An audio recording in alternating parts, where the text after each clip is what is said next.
So, sinimulan namin to as yung livestock production, nag-aalaga kami ng mga kambing, mga kate, at marami pang mga hayop dito sa farm. Ayan, nakita nga natin kayo na may nagsaswing na ano po ba yung mga iba pang activities na may enjoy dito? Kagaya po nun, ano po ba yung tawag dito?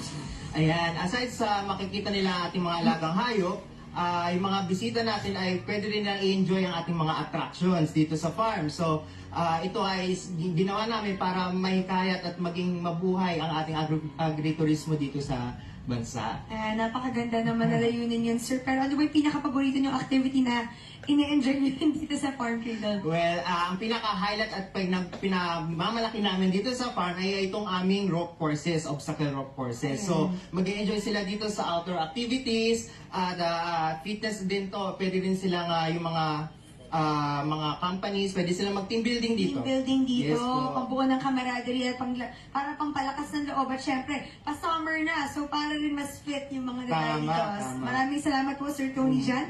At babalikan po natin si Pat and Martin kung ano na po ba ang kanilang status sa ating rope of si Pat nakayapos pa rin siya dun eh. Kasi si Pat, meron talaga siyang fear of heights. So yun yung una niyang kailangan na i-conquer.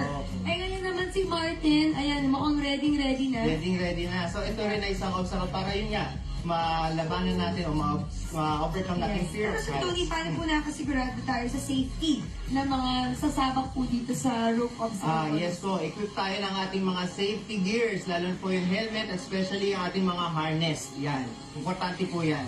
So, meron tayong protection sa ulo, meron po tayong harness. Nakita niyo naman po, suot na ni Pat yun. Ayan, medyo kinakabahan siya. Gano'n po kataas ito, sir? Mga 2 meters, ganyan po. Opo. Ayan, 3 meters. At yun niya, nalagyan na sila ng harness para yan po talaga yung safety. Yes. Po. Maraming salamat po, Sir Tony, ulit sa pag-imbita sa amin dito.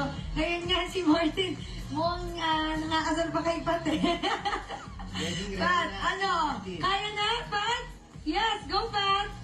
Ayan, medyo mahirap po pala ito, sir, no? Dahil yung una nga niyang step gumagalaw-galaw. Yes, ang primary dyan is yung balanse.